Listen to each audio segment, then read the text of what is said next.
Le Nasdaq 100 a eu une année absolument spectaculaire.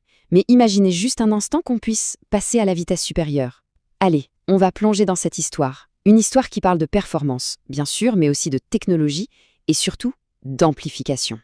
Alors, plus 21%, voilà le chiffre. C'est le rendement total du Nasdaq 100 pour 2025. C'est une performance vraiment impressionnante, hein. Ça a même dépassé le S&P 500, pour donner une idée. C'est un signal très très clair de la force du secteur de la tech en ce moment. Mais voilà la question. Et si on pouvait doubler ce chiffre?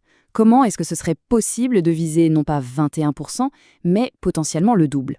C'est une question qui intrigue, c'est sûr, et la réponse, eh bien, elle se cache dans un type d'instrument financier assez particulier. Et cette réponse, la voilà. Ce qu'on appelle un ETF à effet de levier. C'est l'outil qui a été conçu pour faire exactement ça, tenter de doubler la mise sur les mouvements du marché au jour le jour. Ok, alors un ETF à effet de levier, ou Leveraged ETF en anglais, qu'est-ce que c'est concrètement? En gros, c'est un fonds qui va utiliser des outils financiers un peu complexes, comme des dérivés et de la dette. Son but, ce n'est pas juste de suivre un indice, non, c'est d'amplifier ses rendements quotidiens. Et là, ce qui est vraiment intéressant, c'est de voir à quel point le principe de base est simple. Le Nasdaq 100 prend 2% en une journée, eh bien le TF 2X, lui, il va viser un gain d'environ 4%. Simple. Mais attention, la logique est exactement la même dans l'autre sens. L'indice perd 2%, bam, l'ETF vise une perte d'environ 4%. C'est un miroir grossissant en quelque sorte. Mais bon, pour vraiment comprendre pourquoi un ETF comme ça a pu si bien marcher, il faut d'abord regarder ce qu'il y a sous le capot de l'indice lui-même. Qu'est-ce qui a bien pu propulser le Nasdaq 100 aussi haut? En fait, il y a 4 grandes forces qui sont à l'œuvre. On a la révolution de l'intelligence artificielle, bien sûr, une croissance des bénéfices qui est juste exceptionnelle, la domination écrasante des géants de la tech, et puis le leadership global du secteur.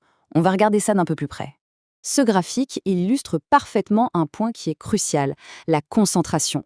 Les 10 plus grosses boîtes, on parle d'Apple, Microsoft, Nvidia, etc., eh bien elles pèsent pour 52% de l'indice. C'est énorme.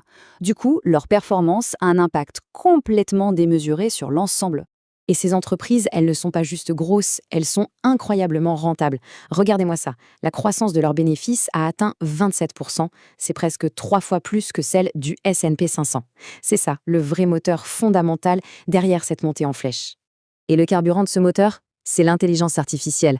En 2025, les investissements dans l'IA par ces géants ont explosé pour atteindre 364 milliards de dollars. Cet optimisme, ces dépenses massives, tout ça, ça tire l'ensemble du secteur vers le haut.